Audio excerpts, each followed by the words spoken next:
Bienvenido al canal oficial del Padre Mario Castañeda, sacerdote católico. Suscríbete en sus redes sociales y goza de material exclusivo, catequesis, charlas, prédicas con veracidad en sus mensajes, sencillez, entrega y carisma. Todo aquí en el canal del Padre Mario Castañeda, del Ministerio Palabra Viva.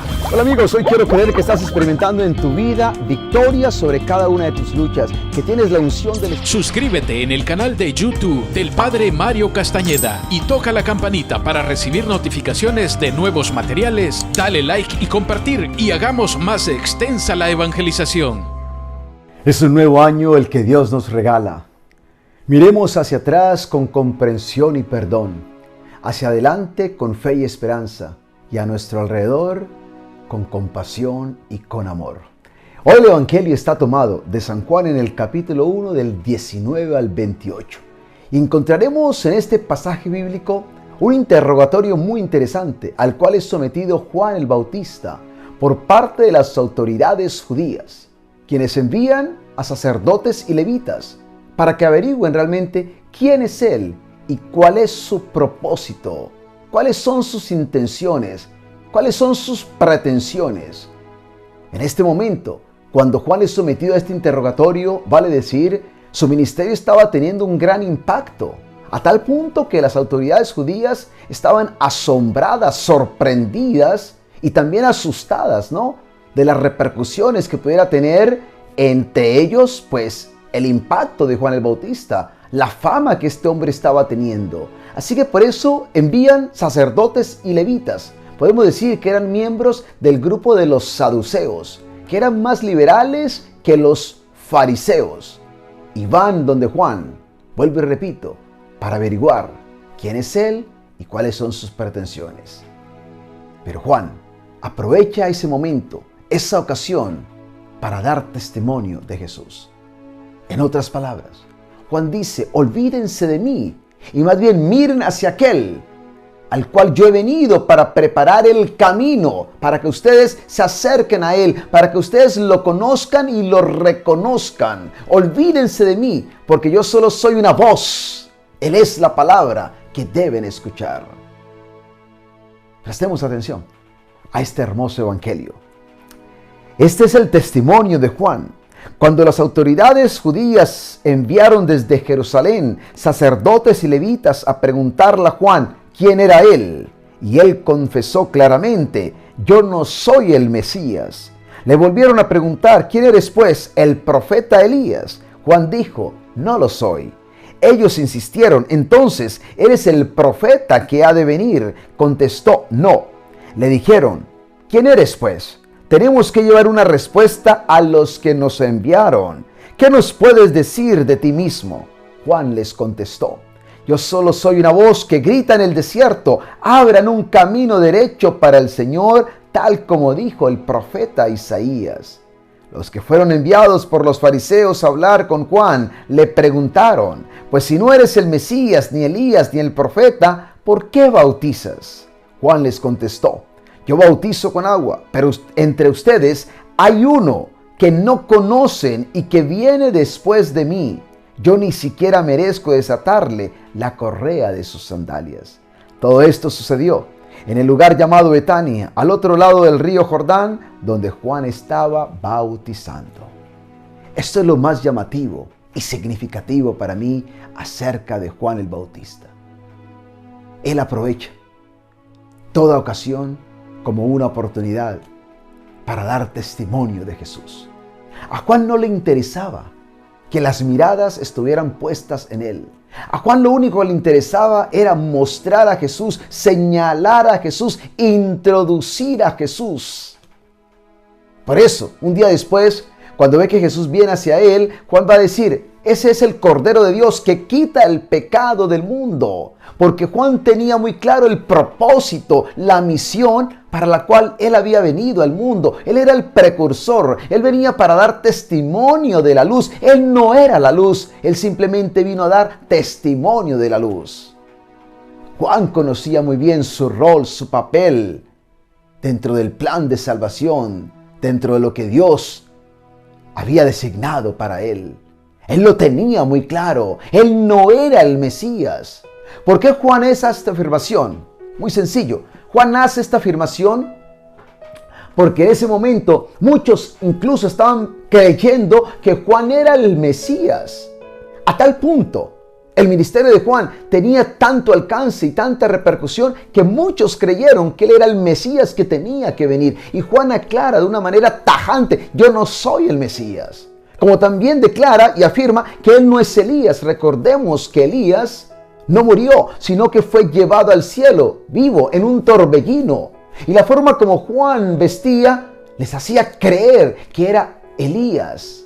Pero también él dice: yo no soy el profeta, ese profeta del cual también Moisés había hablado, y lo encontramos en Deuteronomio en el capítulo 18, versículo 18 al 19. La forma como lo describe Moisés hace creer que quizás Juan el Bautista era el profeta. Y él dice: yo no soy. Y cuando le preguntan: entonces, ¿quién eres?, su respuesta es muy clara: yo simplemente soy la voz que clama en el desierto. Abran un camino de hecho para el Señor, como lo había dicho el profeta Isaías. Juan ni siquiera afirma que Él es la palabra, Él es la voz.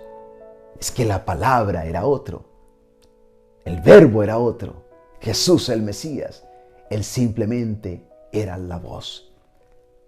Y luego le hacen una pregunta: ¿por qué entonces, si no eres el Mesías, ni Elías, ni el profeta, por qué bautizas?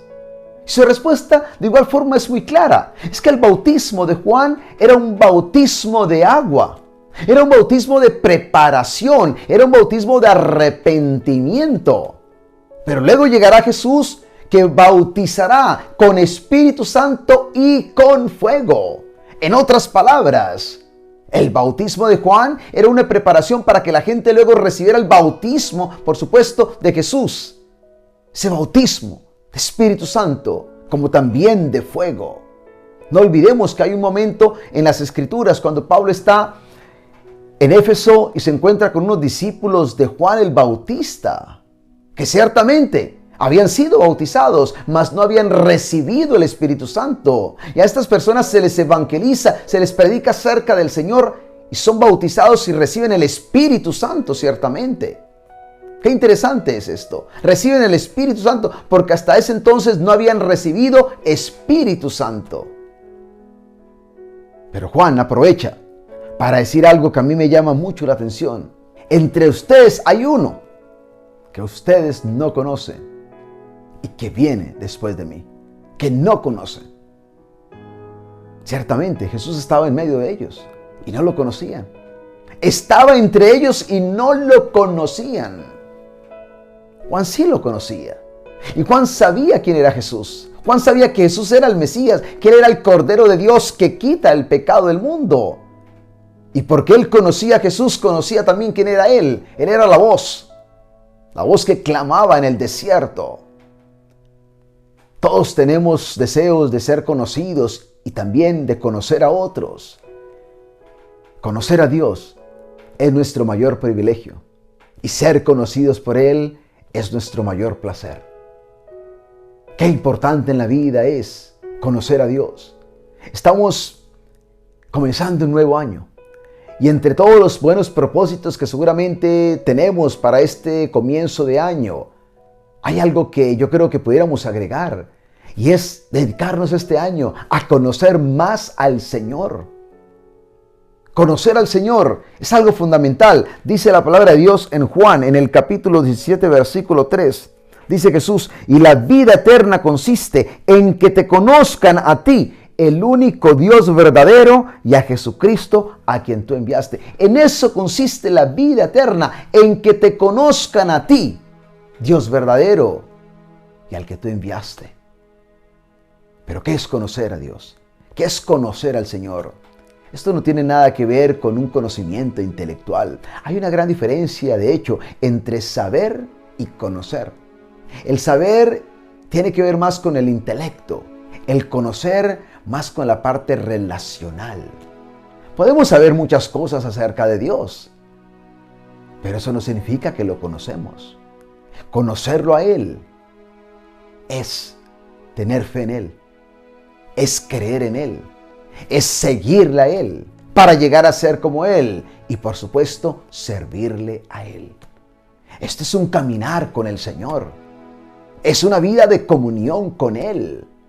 No se trata, vuelvo y repito, de un conocimiento intelectual donde yo voy a memorizar conceptos acerca de quién es Dios. No, se trata de descubrir quién es Él en la medida en que yo me relaciono con Él, en la medida en que yo lo escucho, en la medida en que le permito a Él que me hable, en la medida en que tomo su palabra para dejarme enriquecer por ella, en la medida en que yo estoy abierto a lo que el Señor me señale, me muestre, a la luz que Él me da, para poder entender cuál es el sendero por el cual Él me quiere ver transitar.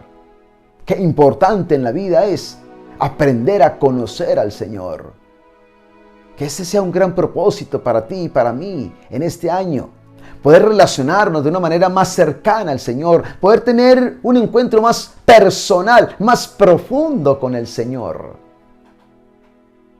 La tristeza más grande es que Jesús estaba en medio de aquellas personas y sin embargo no le conocían. Por eso Juan hace esta afirmación: pero entre ustedes hay uno que no conocen. Ellos rechazaron conocerlo. Ellos no quisieron conocerlo. Puede ser que hoy día todavía haya muchas personas frías, insensibles, que no les importa conocer al Señor. Pero tú y yo estamos llamados a conocerle y es lo mejor que nos puede pasar. Conocerlo a Él. Y conocerlo a Él trae muchos beneficios. Muchos beneficios. Hoy te enumero 5 beneficios que trae a nuestra vida conocer al Señor. Primero, somos altamente edificados. Cuando conocemos al Señor, Él nos hace fuertes. Cuando no lo conocemos, somos personas débiles, personas temerosas, personas con miedo, personas anémicas. Pero cuando lo conocemos a Él, Él nos edifica, Él nos levanta, Él nos robustece, Él nos hace fuertes para la misión y para vivir nuestra vocación, cualquiera que sea la vocación a la cual el Señor nos llama. Somos edificados, pero también somos enriquecidos. Él nos enriquece por medio de su palabra. Él nos enriquece por medio de sus promesas. Él nos enriquece con dones, con carismas, con habilidades para servirle. Cuando conocemos al Señor nos damos cuenta que Él es rico y que tiene muchas cosas bellas para darnos a cada uno de nosotros. Él realmente enriquece nuestra vida. A veces nos quejamos de nuestra pobreza, a veces nos quejamos de nuestra escasez, de nuestra falta de capacidad para emprender o para hacer muchas cosas. Pero cuando tú conoces al Señor, empiezas a recibir de sus riquezas muchas bendiciones, muchas gracias que ciertamente hacen más rica y agradable tu vida. Pero también, si quieres, otro beneficio, el conocer al Señor trae descanso para nuestra alma. Estamos cargando con muchas cargas, con mucho peso. Y cuando lo conocemos a Él, le entregamos a Él esas preocupaciones, ese peso, aprendemos a encontrar descanso en su presencia. Otro beneficio que trae conocer al Señor, recibimos respuestas a nuestras oraciones. Porque hemos entendido que su palabra nos dice: pidan y se les dará, busquen y encontrarán, toquen a la puerta y se les abrirá. Cuando conocemos al Señor, ya no tenemos miedo de rogar, de pedir, de clamarle, de gemirle a Él. Porque sabemos que Él nos escucha. Ahí está la gran diferencia, porque sabemos que Él nos ama y que está atento a nuestras necesidades. Y por último, el conocerle a Él hace que nuestro testimonio sea mucho más efectivo, mucho más productivo. Como Juan el Bautista, ciertamente, podemos dar un mayor testimonio del Señor en medio de nosotros. Que Juan el Bautista hoy nos inspire para que también tú y yo podamos dar testimonio. Que en toda ocasión busquemos la oportunidad de mostrar al Señor, de señalar al Señor. Que nos olvidemos de nosotros para que el mundo ponga su mirada en aquel que nos ha traído la salvación, Cristo Jesús el Señor. Que tú y yo lo podamos conocer cada día más a Él, porque conocerlo a Él hace la gran diferencia en cada una de nuestras vidas. Y que Dios te bendiga hoy y siempre, en el nombre del Padre, y del Hijo, y del Espíritu Santo. Amén. El apóstol San Pablo escribió a los filipenses y les dijo: cuando me acuerdo de usted, bendigo a Dios por tu vida y quiero darte las gracias por el apoyo incondicional que le estás dando a este programa Palabra Viva. Quiero invitarte para que nos sigas apoyando, para que te suscribas y así puedas obtener la exclusividad de los temas que semana tras semana voy a desarrollar para tu crecimiento espiritual. Gracias una vez más por este gran apoyo. Pide a Dios para que te sostenga, para que te bendiga y sobre todo para que te puedas unir a este esfuerzo que estamos haciendo de hacer posible que el mundo entero sea tocado por el poder de Jesucristo y de su palabra. Que Dios te bendiga y gracias por tu apoyo.